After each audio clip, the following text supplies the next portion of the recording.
Thanks for coming. We want to, as you know, there's 8 days left until the deadline to vote in the HST referendum. Obviously, there are some concerns right now with respect to people's opportunity to vote, and so one of the things we're reminding people of today is not just that they can vote by mailing in their ballots, but that they can vote at 40 service centres around BC. The information about those service centres is available on the Elections BC website, also on our own voteyesbc.ca website. I think that's an important thing for people to do who want to make sure that their ballots are counted. The second thing we want to do and are continuing to advocate for, because I've met many people the last few days as I've gone around BC and gone door to door in my constituency for the vote yes side to scrap the HST, is many people who have requested ballots still haven't received those ballots.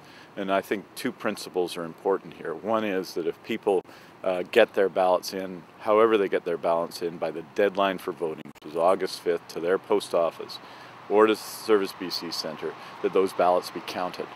And secondly, that people be given a reasonable opportunity to vote. And I think we're going to see this over the next few days, whether in fact people who have requested ballots are still waiting for their ballots as we get close to the August 5th deadline. I think it's a reasonable thing that if someone has requested a ballot by the deadline of July 22nd, that they be given a reasonable opportunity to vote, and that Elections BC make provisions for them, even if that means allowing them to vote after the deadline. But beyond that, we also want to note two important successes that we've had in working with Elections BC, and this has been the work of Maureen Karagianis, who's done, I think, an excellent job representing voters on these questions and representing our effort to make sure that everyone votes. One is Maureen spoke out for people in Canadian Armed Forces who were being, we felt, denied an opportunity to get ballots in the normal way in an election campaign. We're pleased to note that that British Columbians on the HMCS Ottawa, the HMCS Vancouver, are both going to get opportunity to vote, and provision has been made to get them their ballots. And that's really Maureen's work, and we give credit to Elections BC as well, which has made an extra effort to ensure that that happens, and Maureen will be talking about that in a moment. And secondly, there's an issue around the birth date identification and the transposing of day and month.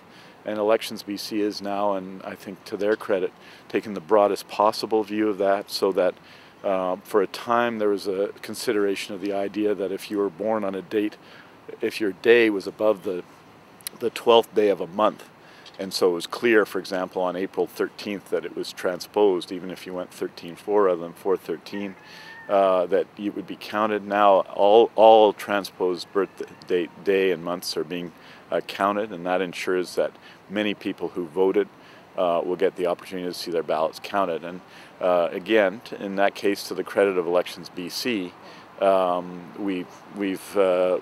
advocacy for the broadest possible view of voting in this referendum has been supported.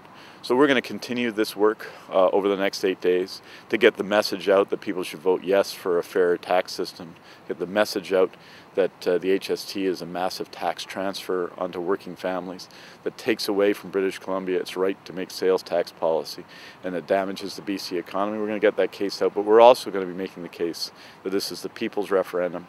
700,000 people signed petitions to see that this referendum happen. It doesn't belong to the government, in spite of its efforts, as we've seen, to use public funds to take over the referendum campaign, to buy it through repeated television advertising paid for by public funds in the midst of the referendum campaign, advertising that would not be allowed in a general election. Their efforts, even though they knew they had the option to go otherwise, not to have the disclosure of contributions in the campaign and not to have spending limits in the campaign. All of these efforts on the government side, I think, and I believe, won't be successful if people get out and vote in their referendum. I think the only thing that can save the government now is a low turnout, and I'm doing everything I can to convince people, A, to vote yes, but B, to vote in this referendum. I think it's very important. Remember, this HST process started with a government that disrespected the democratic process, and I'm hoping it will end with voters participating and showing that the democratic process works and that we can in fact take on a government that acts with arrogance and believes it's acting with impunity. And of course we're asking everyone to vote yes to scrap the HST. I wanted to let Maureen talk a little bit about a couple of the changes that she's worked on with Elections BC that have meant that people's ballots are counted and people have a chance to vote. Thanks very much, Adrian. I met with Elections BC the day before yesterday, and I was very pleased by their response to the two issues that I had raised. The issue around date of birth, which was proving itself to be a fairly large reason for rejecting ballots at the beginning of the validation process, has now been reversed. Elections BC undertook a broader process for examining those dates of birth, and many of the ballots that had been rejected in the early days have now been put through as being acceptable. So I'm very pleased with their response on that issue. And with regard to our Navy personnel who are deployed on ships both in Australia and Libya, I have now been assured that Elections BC has taken into consideration the efforts to get ballots to those individuals, and that certainly the people on the Ottawa in particular are going to have their ballots delivered in time and returned, signed and sealed to Elections BC in time to be included. So I'm really very pleased with Elections BC's response to that as well. Just how were they able to do that? So I understand that they worked with Fleet Mail through the Navy system and have ensured that all those ballots that have arrived on the Ottawa will in fact be secured and returned. And I think that was the big issue, was having them returned by August the 5th, and they assure me that that process has now been taken care of through Fleet Mail, so I'm very pleased for our personnel serving abroad right now. For the uninitiated, how does Fleet Mail work? We're talking trains, boats, planes here. Logistically, how does this work? So Fleet Mail is delivered on board the ship while it's in port, and the Ottawa is currently in a port due to security reasons. I'm not sure I would necessarily want to identify exactly what their plans are, but they are currently in a port in the South Pacific and will be sailing out to sea for an extended length of time.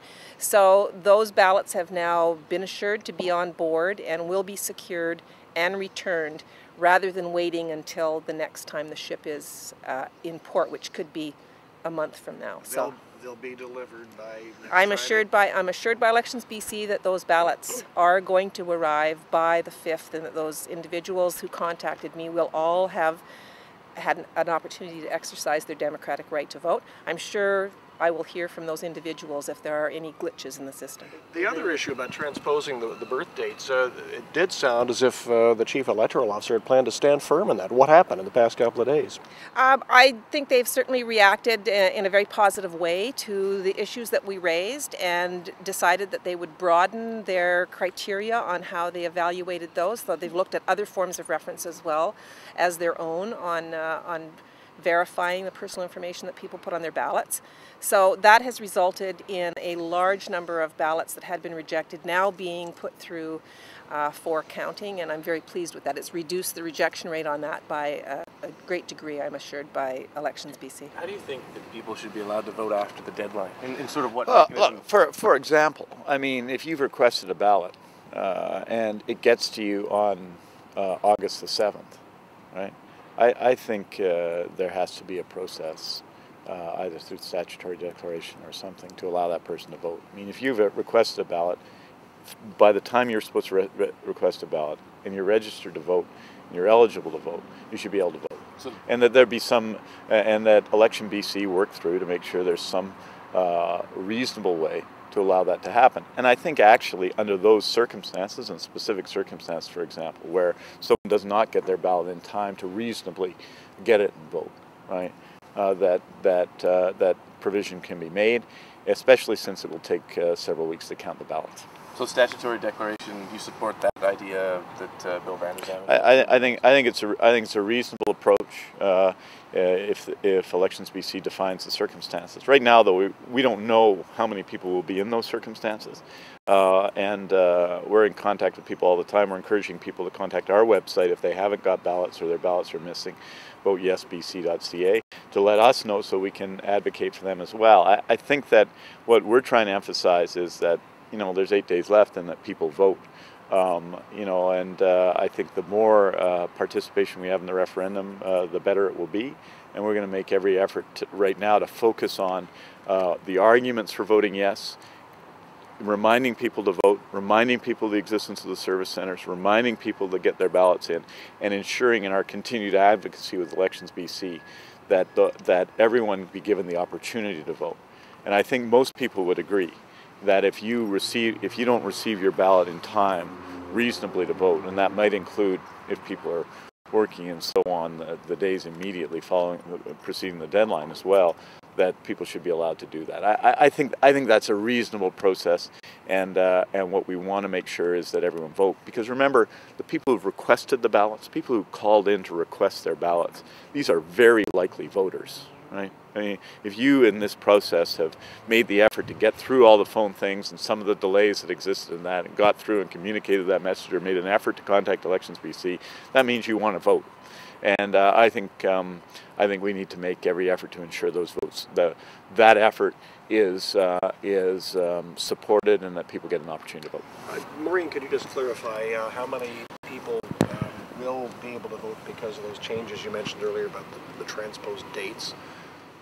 I'm unsure of exactly how many ballots were being rejected early on regarding the dates. So we certainly do know, though, that it has reduced the percentage of ballots being rejected by a significant number. And on the two ships, how many personnel? So we currently have about 500 people deployed on the Vancouver and the Ottawa. I understand that many of the people on the Vancouver may have had their ballots, received their ballots in time, but certainly on the Ottawa we had reports of at least 60 people at last counting who had not received ballots. Many others had received their ballots and were in the process of returning them. So I think it's a great day for those naval personnel who are serving, that they have had an opportunity to participate in this referendum. It's unfortunate the provisions hadn't been made for them as they would be in a general election, but I'm happy that they've had their opportunity to vote in this referendum. Adrian, how concerned are you about low voter turnout?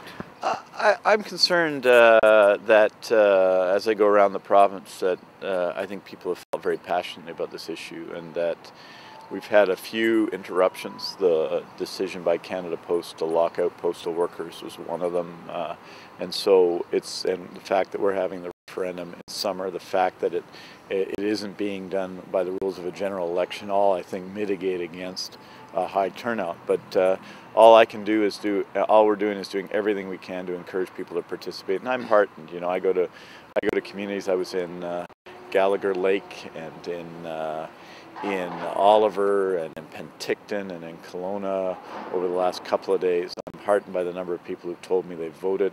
I'm heartened by the number of people who've made a real effort to get ballots, who didn't get them in time, who come up to me and say how proud they are to have voted yes to scrap the HST. Everywhere I go, in the Kelowna airport yesterday, people come up to me and say that's how they voted, and I think that's exciting. And part of what I'm trying to do is both make the public policy case, because I think the HST has been very damaging to the provincial economy, and it's the wrong decision for our province. So this is the political debate, and it's important. I'm making the argument for yes to scrap the HST, unlike all the other party leaders who are on the other side of the debate, Ms. Clark and Mr. Clemens speaking as one on this issue. And I'm proud of our position, and I look forward to the results of the referendum. But I think that a low turnout helps the Liberals, and so the more people who take part, the better. The NDP is well known for its ability to get out the vote on election day. What kind of resources are you putting behind getting out the vote in the referendum? It was very exciting. We had a lot of young people last night phoning people around BC to remind them to get out and vote. And ours is a grassroots effort. I was doing an event at a manufacturer home park in Gallagher Lake. We had 60 people there. I talked about the HST and the need to get out and vote, and people felt, I think, passionately and strongly that we need to vote yes to scrap the HST. So I've been to more than 30 communities now in this campaign, and I'm not stopping. I'm going to be campaigning right through to Friday, August 5th, to make sure that everyone knows that that's the deadline, that everyone knows and takes advantage of the opportunity to vote in this referendum. And I have to say that this is I think for all the problems we've had, and we're working through with Elections BC, this is also potentially a really positive turning point for democracy in BC. You know, we have a government whose image of democracy was defined by the 77 seats they had in 2001. They've acted that way since they came into office. And here we have a case of people going and in communities all around BC. I mean, I went door to door, Maureen went door to door to get initiative signatures, and people signed around BC. This is their referendum, and now they're getting a chance to vote on it. It's for me, it's a positive thing, and I'm going to make sure right to the end that people get a chance to vote. Do you think people should just walk their ballot to the service at this point? The Well, Smart Tax Alliance is saying with a holiday on Monday, 3 to 7 day delivery estimate from Canada Post, you get around to this thing on the weekend, you want to make sure it's counted, don't put it in the mail, go walk it to the service center. That's why we've been advocating that people go to the service center if they can, but in some cases that's not possible, right? So, so what I want to make sure is that everyone who gets their ballot in the mail as well by August 5th sees their ballot counted. I think that view is consistent with what we've argued from the beginning. It's why we asked for a 2-week extension, and Elections BC responded favorably to that eventually, and so we got the 2-week extension for people to vote in the wake of the decision of Canada Post to lock out its employees, and that's how we've acted from the beginning. So if people can get to the service center, they should. If what they can do is mail in their ballots, and then we're going to make sure that all those ballots are counted.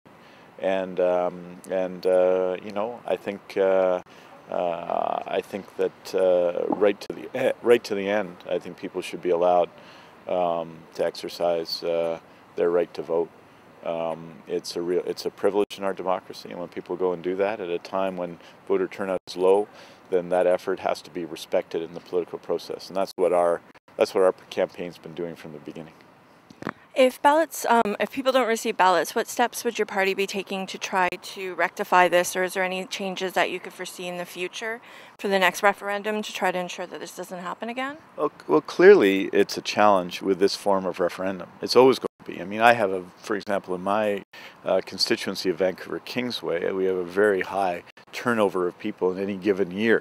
Right? So the election list is always churning for people, and when you're not in an election campaign where someone can vote at wherever in BC, you can vote at any if you're eligible to vote, you can vote at any ballot box in BC on election day. That makes things simpler. This is a much more difficult process. So I think we're going to have to review all this once it's done to make sure that when we have referenda that everyone has the opportunity to vote.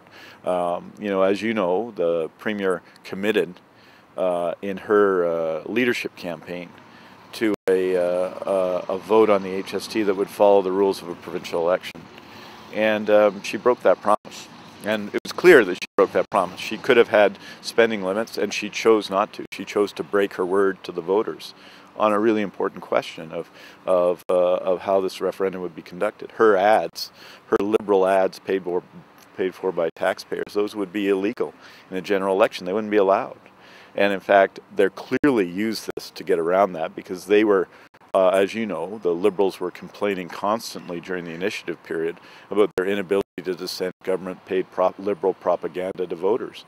So, you know, this was intentional, this effort to subvert basic rules that are in place in most Canadian provinces and American states in terms of control of public expenditures, disclosure of public expenditure, of election expenditures, and so on. So, you know, I think there's lots we can learn from this to ensure that the referendum is conducted more fairly in the future. But right now, what we need is for people to express themselves by voting yes to scrap the HST, but to participate, however they want to vote, participate in the referendum. That's the way to deal with all these issues. And if their votes aren't counted, what can be done about that? We'll see. We'll see. I mean, I think, as I say, one of the things, in fairness, I think, to Election BC, who have been saddled with some of the stuff, on several of the issues that we've raised, the extending of the deadline to vote, the opportunity for our Navy personnel to vote, this issue of birth date and so on, where